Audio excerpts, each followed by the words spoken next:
예, 저희가 일반적으로는 뭐 피곤하거나 뭐 또 입안에 상처가 생겼을 때 작은 이제 궤양이 생기면 상당히 아프죠. 입도 헐고 성기도 헐고 눈에 염증이 생기는 그런 현상들이 일반적인 경우보다는 훨씬 흔하게 생기고 통증도 심하고 몇 주간 가는. 사람 맨 처음에는 성병으로 오해하겠는데? 예, 그럴 수 있습니다. 그래서 김철증 여러분 낫는다. 김철증입니다. 세브란스 병원과 함께하는 희귀질환 극복 프로젝트. 오늘은 정말 생소하게 들리는 병인데요. 이 베체트 병에 대해서 알아보도록 하겠습니다. 네, 김도영 세브란스 병원 피부과 교수님과 함께하겠습니다. 어서 오세요. 네. 안녕하십니까. 베체트 병. 야, 이거 정말 어려운데. 병 자체는 혈관염으로 분류되는 만성 염증 질환인데요. 1930년대 터키의 피부과 의사 훌루시 베체트란 분이 입도 헐고 성기도 헐고 눈에 염증이 생기는 이런 특수한 환자들을 기술하기 시작하면서 그 이후에 요게 병이다라고 명명이 되면서 사람 이름 따서 베체트 병 이렇게 명명하였습니다. 일단 어느 부위에 좀 생기는 병인 건가요? 혈관에 염증이 생기다 보니까 혈관이 많은 부위에는 어디든 많이 생기는 특성이 있고요. 가장 흔히 알고 계시는 대로 구강궤양이 가장 많이 있습니다. 구강하고 성기궤양 그리고 피부에 대한 부위 뭐 이런 거 그다음에 눈의 포도막염 같은 증상들이 흔히 있습니다. 그러면 이게 다 있어야 되는 거예요? 그중에 뭐 하나만 있어도 베체트라고 할 수 있는 거예요? 그렇지는 않습니다. 보통은 한 3가지 정도 이상의 증상들이 같이 나타나는 환자군을 이 핵심 병리는 이게 왜 생기는 거예요? 핵심 병리는 뭐예요? 일반적으로 건강한 사람은 면역 반응이 세균 감염, 바이러스 감염 또는 상처가 있으면 이걸 온전히 잘 치료하고 또 평온한 상태가 유지돼야 되는데요. 이것이 이 환자분들한테는 면역이 너무 항진돼서 이런 외부 반응에 대해서 너무 과하다 보니까 조직이 오히려 손상되고 장기가 상하고 이런 자가 면역, 자가 염증성 질환으로 보통 얘기를 하게 되어 있습니다. 근데 아까 그 구강에 생기는 궤양이 이제 가장 흔하게 나타난다고 그랬잖아요. 맞습니다. 예. 그거의 특징은 뭐죠? 예, 저희가 일반적으로는 뭐 피곤하거나 뭐 또 입안에 상처가 생겼을 때 작은 이제 궤양이 생기면 상당히 아프죠. 그런 현상들이 일반적인 경우보다는 훨씬 흔하게 생기고 한번 생겼을 때 궤양이 너무 크고 통증도 심하고 몇 주간 가는 이런 반복적인 특성을 갖고 있습니다.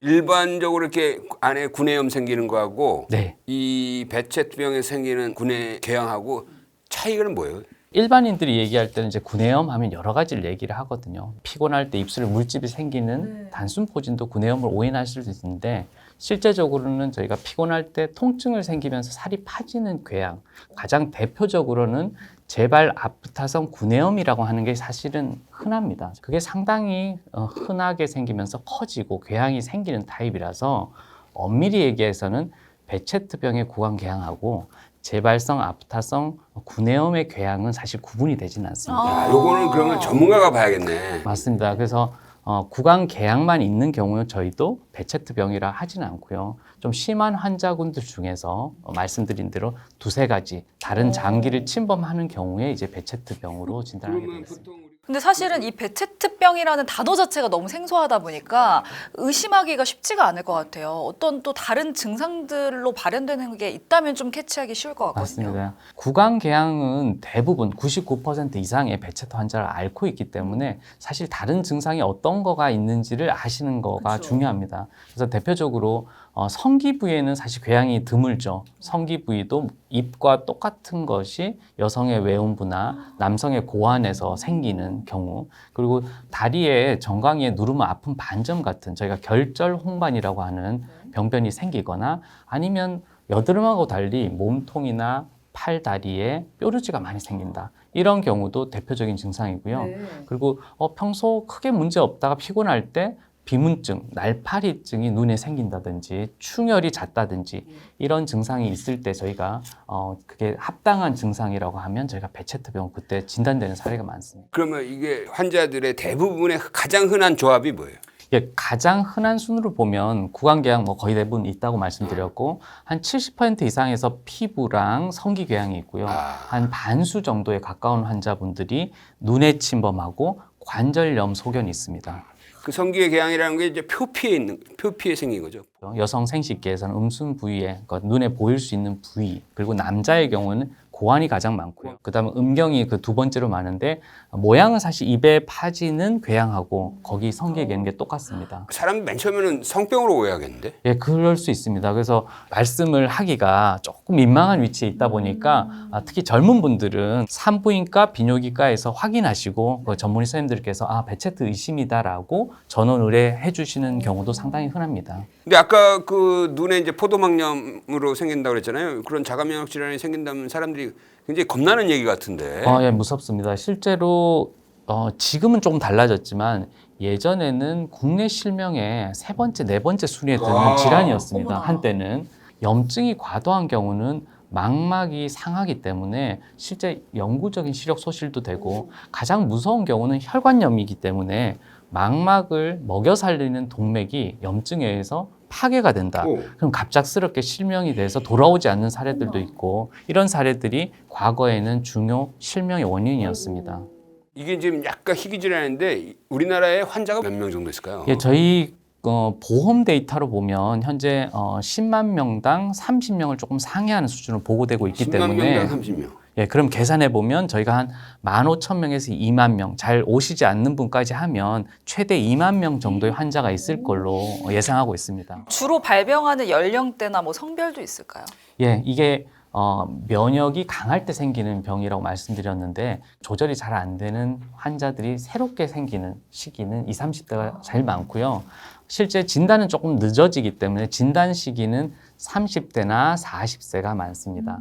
그리고 성별은 전 세계적으로 봤을 때는 남자가 조금 더 많은 경향을 보이지만 우리나라랑 그다음에 일본의 경우에는 여성의 경우 한 1.5배 내지 2배 정도 조금 더 많은 걸로 되어 있고 다만 여전히 아주 심한 환자의 경우는 국내에서도 남자분이 더 많습니다. 혹시 터키에 많거나 이러진 않죠? 터키에는 엄청 많습니다. 그건 왜 그럴까요?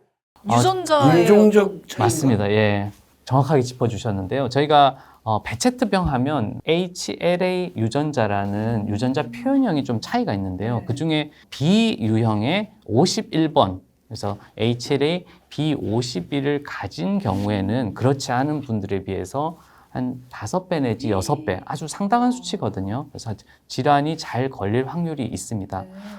국내에는 HLA B51이 대략 10분 중에 한 분은 갖고 계세요. 그래서 그분들이 모두 환자는 아니지만 잠재적으로 베체트병의 위험도를 높이고 터키의 경우는 정상 인구의 한 20%, 30%가 B51을 갖고 있는 걸로 돼 있기 때문에 더 잘 걸린다. 그 참 가볍게 여길 질환이 아닌 네, 맞습니다. 건데 또 다른 합병증도 또 있을까요? 예. 실명 말고. 눈은 제가 말씀드린 대로 40에서 50% 환자가 침범을 받고 저희가 면밀히 관찰하는 기관인데 한 5% 내외 또는 그 미만으로 생기는 중요 장기들이 있습니다. 장 베체트, 그리고 혈관 베체트, 신경 베체트가 있습니다. 네. 특히 장 베체트는 국내에 좀 많은 편인데요.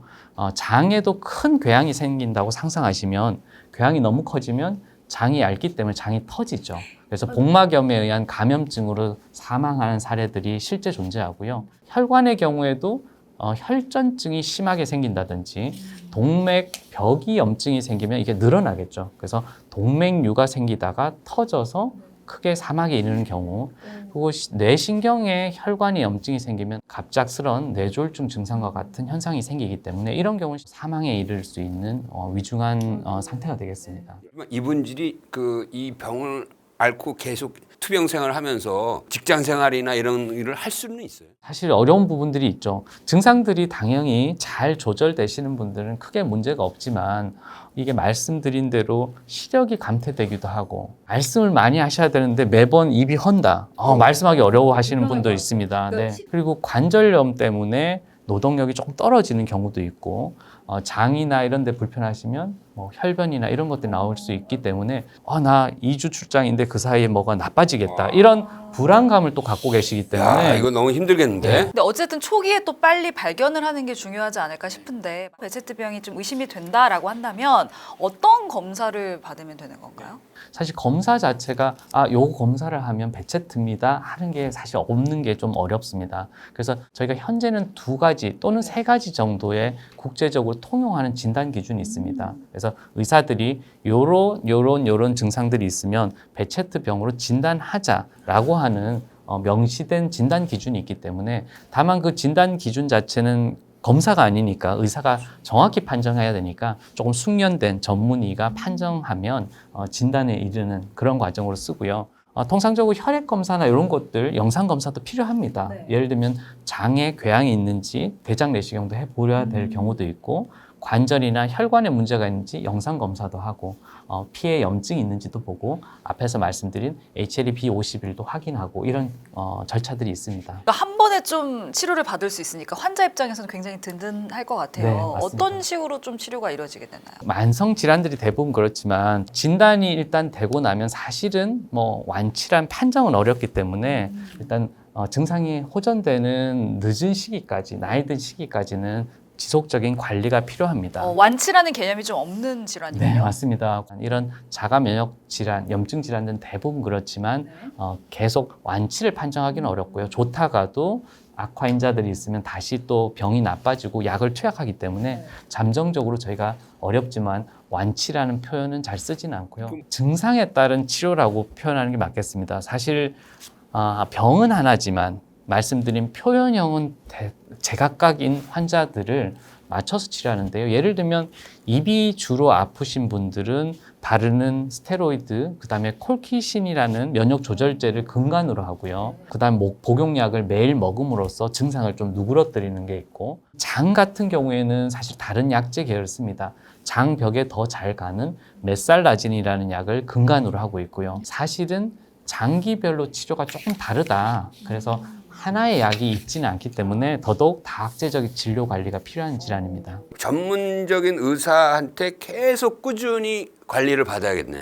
한 분의 주치의가 있긴 있어야 되지만 같이 협진을 할 수 있는 그래. 전문가 선생님들과 같이 다학제적으로 보는 것이 사실은 더 중요하다고 생각이 됩니다. 이렇게 만성적이고 그러니까 어떻게 보면 꾸준한 관리가 필요하고 약간 난치성인 계열의 환자들이 간혹 비방에 빠져서 이런 경우 있어요. 맞습니다. 조금 흥미로운 사례는 심지어 이 혀에 침을 맞는 분들도 계신데요.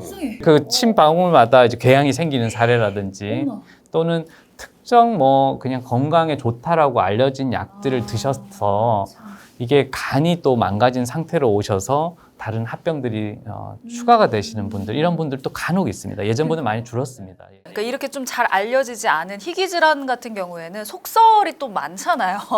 네, 그래서 저희가 좀 이 속설들을 정리하기 위한 OX 퀴즈 시간을 좀 준비를 해봤거든요. 첫 번째 질문부터 드리겠습니다. 베체트병은 전염이 되는 병이다. OX 들어주시면 됩니다. 네, X입니다. 네. 사실 감염체가 자극의 원인은 돼요. 그래서 예를 들면 헤르페스나 이런 바이러스 감염이 있고 나면 몸이 좀 나빠졌어, 증상들이 나빠져서 하고는 있지만 실제 감염 자체가 전염이 되거나 이런 건 아니고요. 그거에 대한 우리의 면역 반응이 일시적으로 항진되면서 증상이 나빠질 수는 있습니다. 네, 전염은 안 되는 질환이다. 유전적인 요소가 분명히 있다고 말씀을 하셨잖아요. 부모님께서 베체트병이 있다. 그러면 이제 자식이 또 가질 수 있는 확률이 좀 있을까요? 그 유전병은 아니지만 유전 경향은 분명히 있습니다. 다만 그 유전의 경향이 강하지는 않기 때문에 아버지, 어머니 당뇨시면 저희 그럴 위험도 높아지잖아요. 네. 그런 것처럼 가계의 위험도는 높아지지만 유전병이다라고 정의할 정도로 강력한 유전 성향이 있지는 않습니다.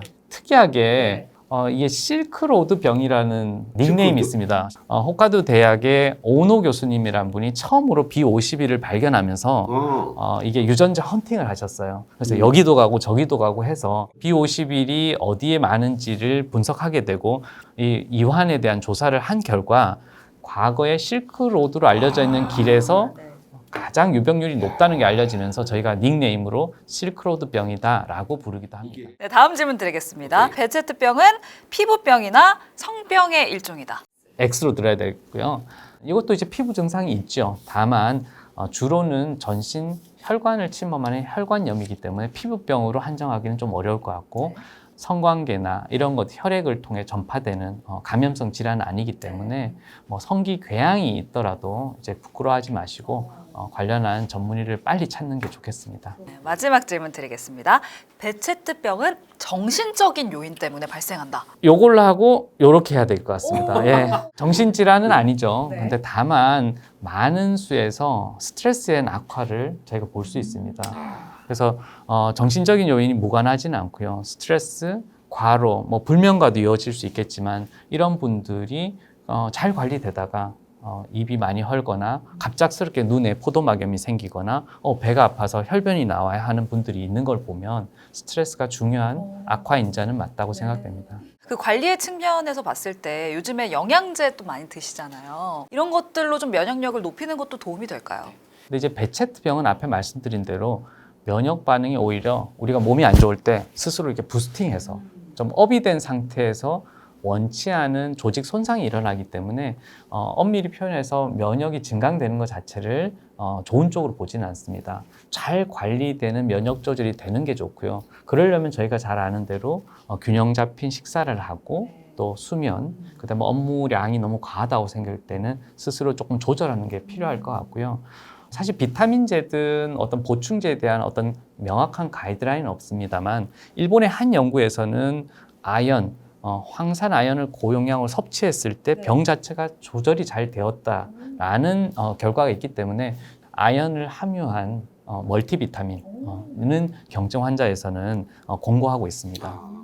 희귀질환이지만 이제 꾸준히 치료하면은 관리를 하면서 일상생활을 잘 하고 그런 측면에서 환자들한테 한 말씀. 증상들 자체가 약제를 드시면서 잘 조절되는 상태가 유지된다면 정상인과 동일하게 사실 수가 있고요.